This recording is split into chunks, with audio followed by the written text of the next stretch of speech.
Coming up now on Animal Outtakes, we visit the big cat habitat and Gulf Coast Sanctuary, learning how a family legacy strives to promote the importance of animal care and conservation. We get up close with Stella the Sloth, with a pair of leaping lemurs and a chance to interact with this wide-eyed wallaby. Plus, a little later in the show, Will Thomas, the dog whisperer, helps us through a rather interesting way to introduce your dogs. This and much more straight ahead on Animal Outtakes.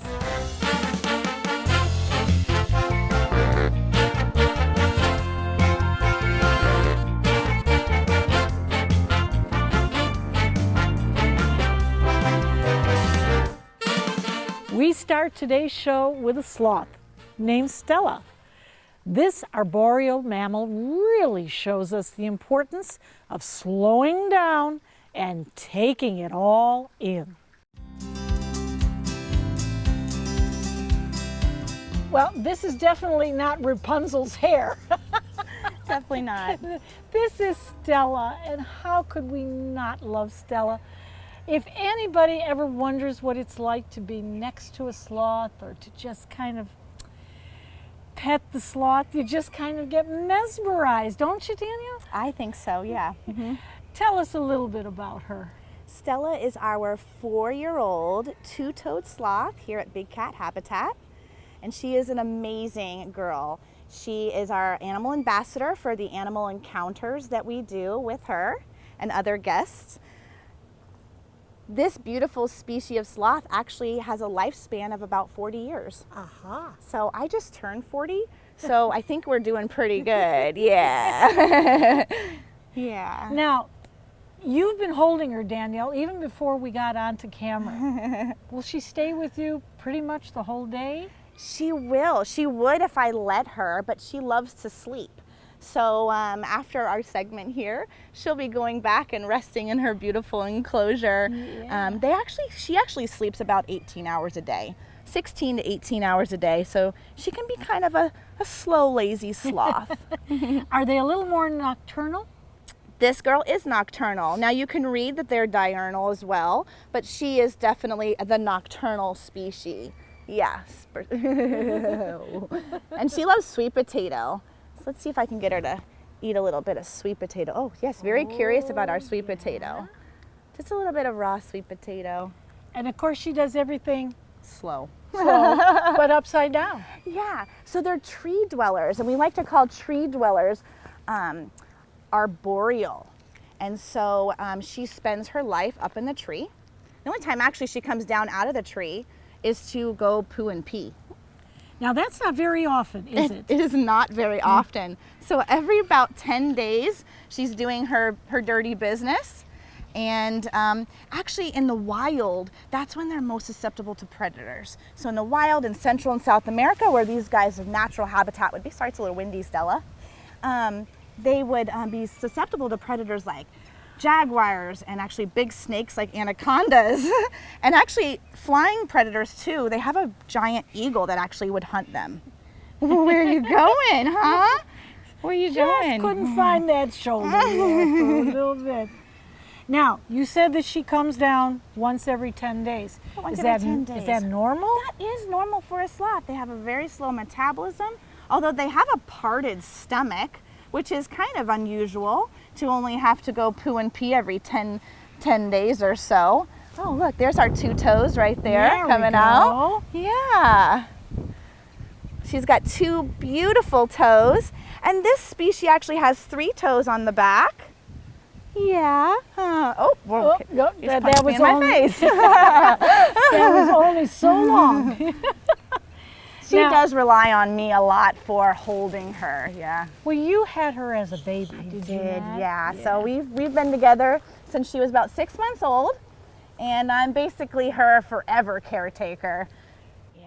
And of course, we just absolutely love coming to Big Cat Habitat. We've been coming here for so very long. And out of all of the animals, and we love the lions and the tigers and all of the animals here, I have to tell you, She's kissing me. This is my favorite. This is my favorite. I love you too. If I could own another animal, It would be, yeah. Stella, do you want to come home with me? I think that they're probably a pretty good pet, although we really discourage people getting exotic animals as pets. But she is so sweet, got the most docile kind of temperament. I just really, really enjoy her. And I think she enjoys me. I think she does. Now, if somebody did want to own a sloth in the state of Florida, there is a procedure, correct? There's definitely a procedure that you would have to go through. You'd have to have appropriate training at a licensed facility, and then you would be able to acquire hours, hours of like cleaning and caretaking for a sloth. And then what you would do is you would apply through the state's permitting system through FWC, and you'd be able to acquire your sloth. But after inspection first, so they would come out, inspect you, make sure everything was right, and then you would get your sloth. Well, maybe someday, huh? Huh? A lot of times out here, we love our animals a lot. So we do special things with them because we want them to feel really comfortable around the public. And we do all this really progressive training where it's kind of slow, and it's really benefits the animal rather than trying to get a quick result. Now, she's as gentle as can be, but if she had to protect herself, She would. could she? Yeah, definitely. I've actually seen some documentary where a sloth was actually trying to protect itself from an eagle. They have these golden eagles down in South America, and it was at the top of a tree, and it literally sat up like this, and it swung its big long arms at the eagle, and it defended itself. And I thought, wow, I don't know if Stella could do that. I don't know if she's got all those natural instincts, because I haven't really taught her much. Stella is a lover. She's not a fighter. She definitely isn't. She's a sweetheart.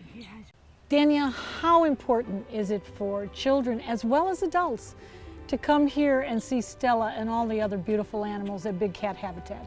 Do you know, it's probably one of the most important things, or it's part of our mission actually, is to make sure that people come and enjoy our animals and get up close and personal. We find that people are more bonded to an animal if they can touch an animal, they can smell the animal. I mean, you could see an animal from a distance, yeah, but when you're up this close and you create something that's different. There's a spark in you that kind of ignites. And and the animal, I think, always makes better people. So if you have animals in your life, I think, you're really, that's my husband and my mother-in-law's saying there. It's true. It's true though, like if you have animals in your life, it'll just make you such a more fulfilled person, I think. For more information on how you can meet Stella, you can go to their website at bigcathabitat.org. And now we'd like to introduce you to another animal ambassador. This time, speed is not an issue. Luckily, we had some treats to keep this little guy engaged while we learn all about the wallaby. This is Captain. He's an adolescent agile wallaby.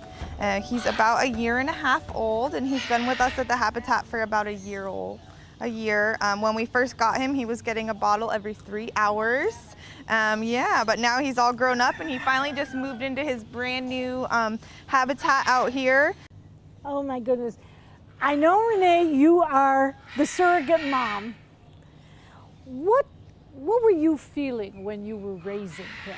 I mean, is it like raising a puppy? Yes and no. Yes, the excitement of, oh my God, it's a little tiny animal, but they definitely completely different work. You have very specialized nipples on the bottles, and you have to feed him every 3 hours when we first got him. So it's a 24/7 a day thing. And what are you doing, bud? You looking for more treats? Look. Oh my goodness. He definitely needed a lot of attention and care. He came in an artificial pouch. So he spent a lot of time going in and out of this artificial pouch.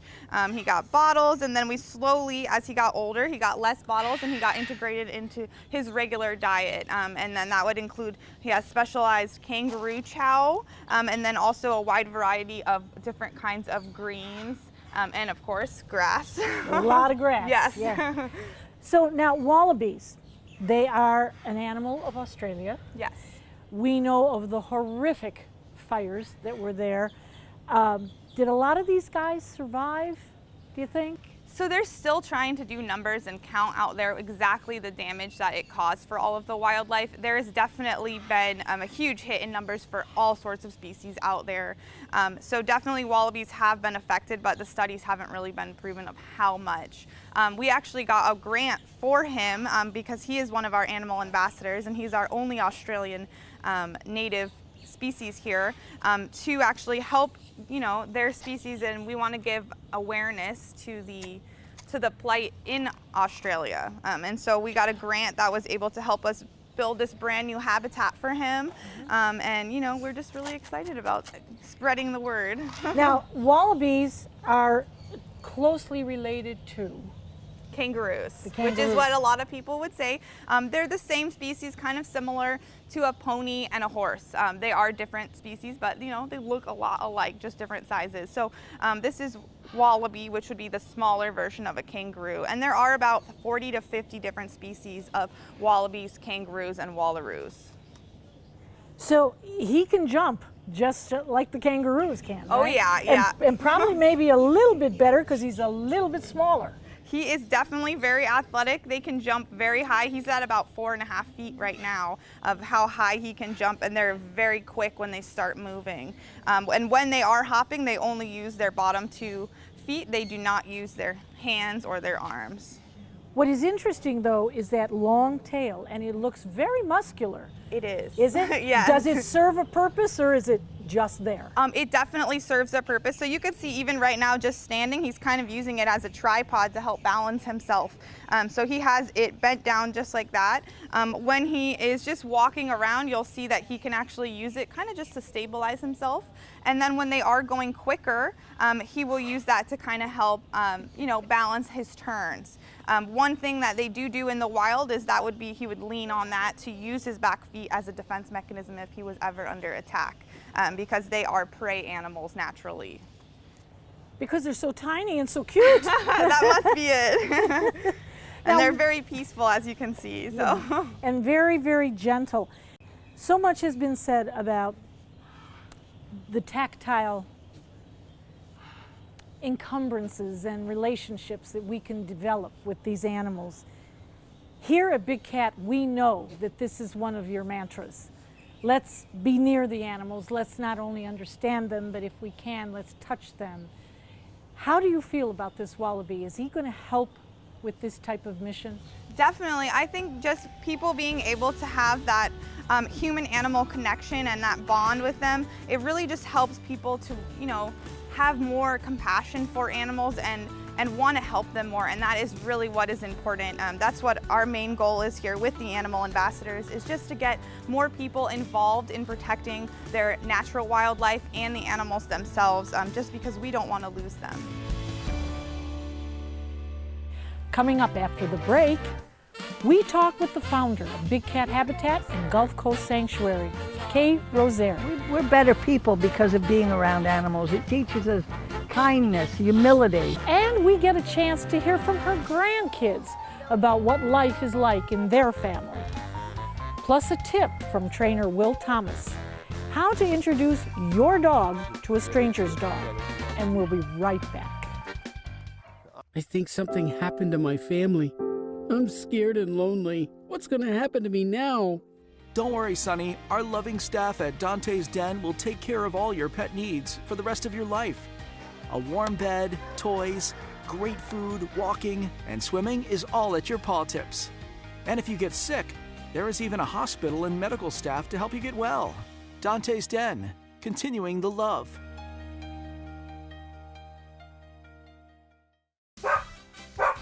You love your dog, but is he hard to handle? Barking, biting, jumping, chewing, hard to walk? Is your dog aggressive? Have you tried everything and nothing worked? I'm Will Thomas. Dogs are my passion.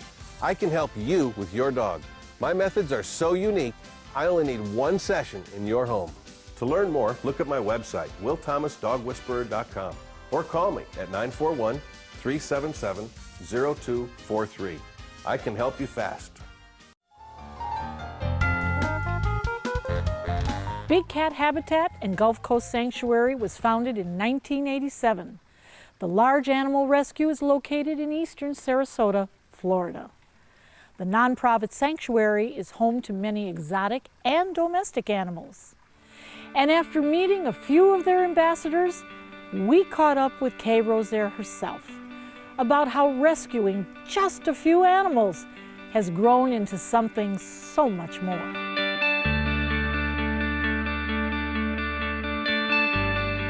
I'm here with a very, very dear friend and somebody that I have admired and respected for so many years, Kay Rosaire of the Big Cat Habitat and Gulf Coast Sanctuary. Kay, it was humble beginnings. It was accidental, actually. We just tried to rescue some animals, and after a few months, especially in 07 and 08 when everything went down, we suddenly had an influx of animals to the point where we now have 150 animals here that we take care of. And because of having that many animals, of course, people wanted to come and see them. So we started really small. We'll open it a couple of days a week. Well, now we're open 5 days a week, Wednesday through Sunday from noon to 4, and we are getting huge crowds. And it's been wonderful to be able to help the animals and save animals, which is what we intended. And at the same time, letting people come out and enjoy the bond with animals and see animals up close and personal. You know, it's way better than seeing them far away. Or on a computer screen. Exactly. That's what's amazing is a lot of the children that come out have never seen a live animal other than a puppy or a cat. So when they see a tiger, they're blown away how big they are. You know, they're big. And how did the animals, you know, you're kind of like Kay's Ark. Yeah. I know. And they kind of followed you, but where did they really come from, most of them? All different situations. Some of them were from divorces. People got divorced and nobody wanted the animal or couldn't take them. A lot of the animals that we got initially actually came during the first economic disaster that we had back in 07. At that time, a lot of people in Florida in particular that had exotic animals had to sell their property. They just went broke. So we got a lot of animals from private owners, from other sanctuaries that had closed down. They couldn't support them. And so whatever came in is what we have. So it's interesting. And I've watched you grow. How many acres are you on now? Well, now we're on 20 acres, and we were very lucky because we had the property behind our property was never for sale.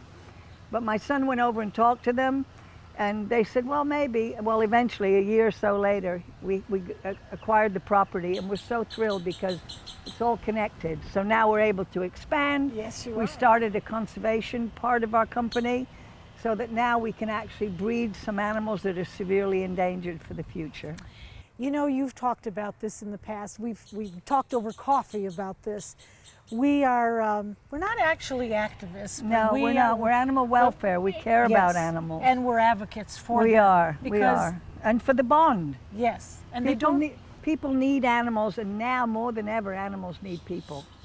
And you have always said we're better for them. We are. We're better people because of being around animals. It teaches us kindness, humility. You know, there's nothing I haven't done when it comes to an animal. I'll do whatever I have to do. And that's what it teaches you. It teaches you never to give up. You know, stay focused, stay the course. You know, on a stormy night, we're up all night. You know, and if we have an animal that's ill, we're up all night. That's but right. It's a dedication. And my grandchildren are learning it too, which is wonderful. That'll be our evolution. They're going to take over eventually. That's Kay's legacy. It is. It's a legacy, and I'm thrilled to have it. I'm here with our 2 lemurs and my brother. So this is Marley. He's a red ruffed lemur, and here down by my foot is Ziggy, and he's a black and white ruffed lemur. These guys are one of the biggest species of lemurs. They only live in Madagascar. They're friendly, very gentle, very flexible.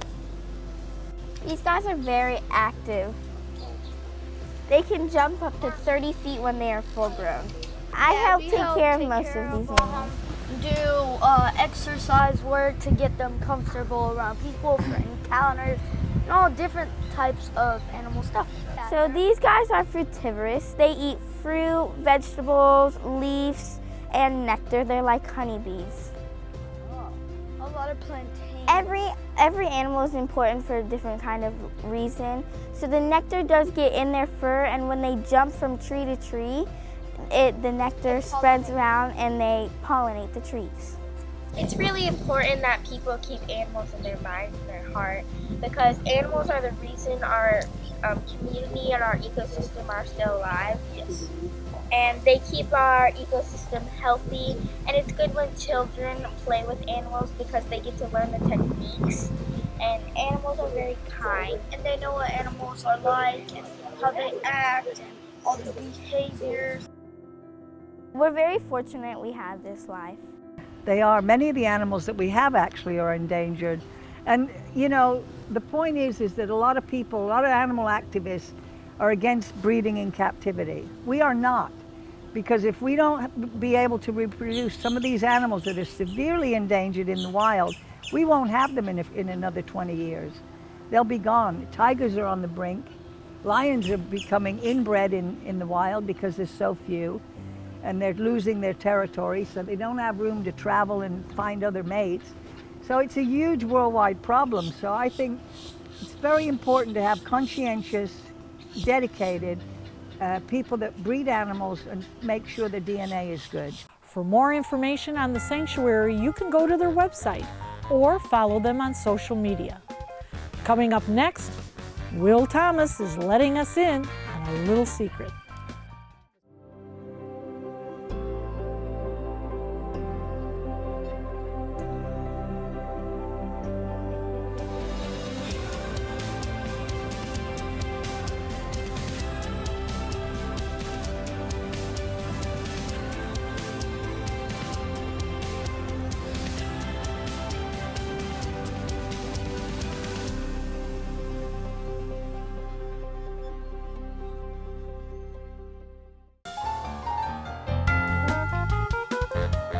One of the most stressful situations I have always come upon is teaching one dog to meet another dog, because you are constantly worried that they're going to just go at it and you're going to have to pull them away. Is there an easy way to do this? Yes, there is. I'm going to show you in a few minutes. We're going to hold one dog next to me, and I hold him so he can't turn around or do anything, and then I'll bring the other dog up to sniff his butt. And then after he's had a chance to do that, we just reverse the scenario. The other person holds their dog, and we allow my dog to sniff his butt. Letting them sniff your butt is a very submissive thing for a dog. So that's why we want to force one dog into letting the other dog do it. And then once he's in the mix, he's already doing it, and now it's okay. Then the other guy does it, and then if they aren't friendly after that, just start walking them and get closer and closer together until they're buds. And you might have to walk for 5 minutes, or you might have to walk for an hour. But that's the way you get started. Well, you have to admit, that's kind of a strange way to meet.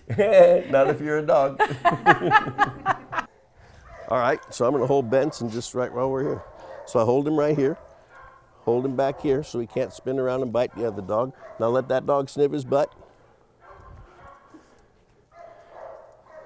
I think she kind of already did. Yeah, she already did. Now you hold your dog, and I'm going to bring Benson around.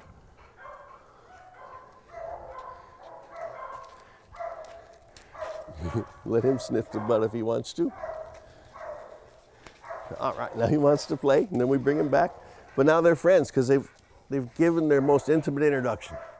And so now they know about each other, and neither one of them has to fight for number one. They're just going to be dogs together. So that's how simple it is to put two dogs together. And like I say, after that, if there's any animosity, just start walking and get closer and closer together on your walk. And the longer your walk is, the better chance you have of getting them to be friendly to each other. Walking is the most instinctual behavior for the canine. Animal Outtakes is produced by Dante's Den Foundation, a nonprofit group dedicated to creating the best life for dogs. If you would like to learn more about Dante's Den, donate, or volunteer, visit our website, dantesden.org. We hope you had fun and learned a thing or two along the way. We'll be back here again next week with even more animals and more encounters. Until then, thanks for watching. They're like bees. They do like to eat eat cameras? Marley. Tell Marcia This is about Marley? it. Yeah. Whoa! Oh, Marley, we don't want to be an extra.